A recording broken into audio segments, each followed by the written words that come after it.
بسم الله الرحمن الرحيم. الحمد لله رب العالمين، ولا عاقبة للمتقين ولا عدوان إلا على الظالمين، وصلى الله على نبينا محمد وعلى آله وصحبه أجمعين. قرأ حديثنا جين تغن نقون دوام تابس بزين ده بيشن شيخ حديثك كرغاني دك غايشنا حديثنا شيخ فوزان حفظه الله ايتا: فليس إحداث البدع دليلا على محبة رسول الله صلى الله عليه وسلم.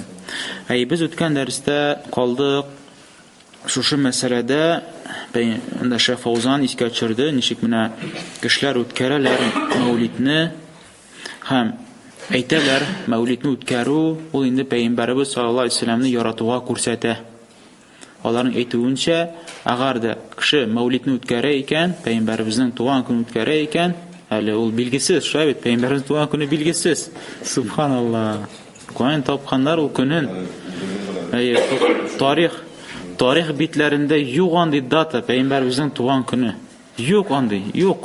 Bir kim yo'qlamagan, bir kimda birkitilmagan, bilasizmi? Lekin qo'yindir tobalar, subhanallah.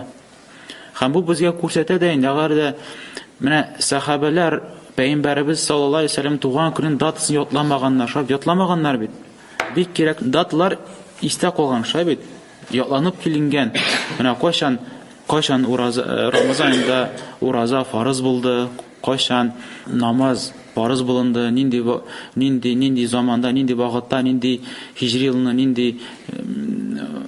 nindi hukmlar indirildi. Bular butunsi mana onların datlары bilgili şabit. Çünkü muhim.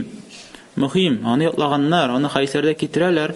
Lekin payg'ambarimiz sallallohu alayhi vasallamning tug'an kunin sahabalarning birsiga topshirmay. Mana payg'ambarimiz sallallohu alayhi vasallam shu yilni tug'an deb, shu kunni, shu vaqtda deb, kunduz ertang, kanda tunna yo'q bit.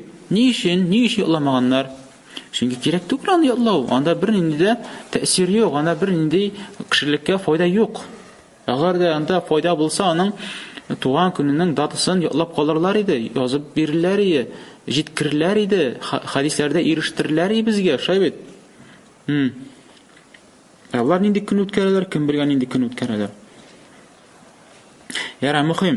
Shaytirib Shayx Fawzan hafizahulloh ayta, payg'ambarimiz sallallohu alayhi vasallamning tug'an kuni o'tkaruvi ol bidatlardan bo'lib turadi.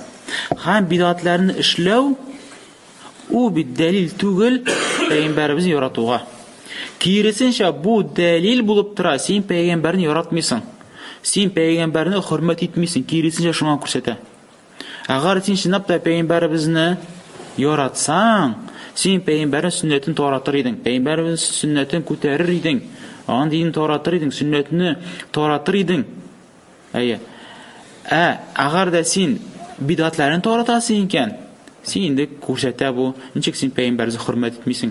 Sen ko'proq o'zingni yaratasan, ko'proq oshirga yaratasan, ko'proq o'zining millatingni yaratasan, ko'proq o'zining g'urfatingni yaratasan, ko'proq sen kishidan qo'rqasan, yaratasan, kishilarni o'pkalatmasga, ularga o'g'irlik keltirmasga, ko'rasizmi? Ko'proq sen kishini yaratasan.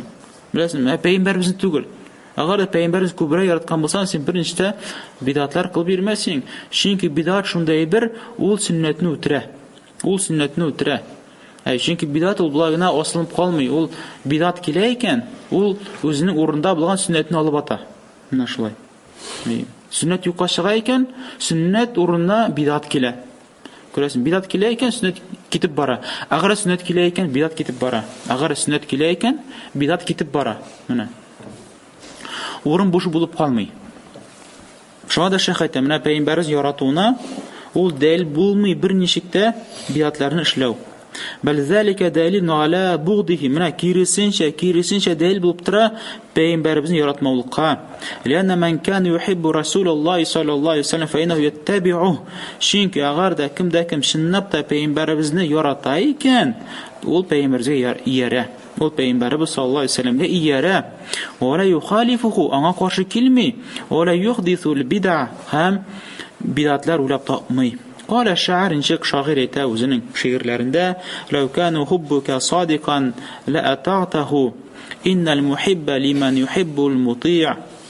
Agarda sening yaratuving shinnabda durust bo'lsa-di, sen anga bo'ysunar eding. Chunki yaratuvchi kishi kimni yarata, ulanga bo'ysuna. Чөнки яратылган затка яратучы буйсына. Бу шигырьләрне бер китәләр инде Абдулла ибн Мубаракка. Менә шигырьне укыдык бит. Абдулла ибн Мубарак табигый зур имам, галим, шушы шигырьләрне язган.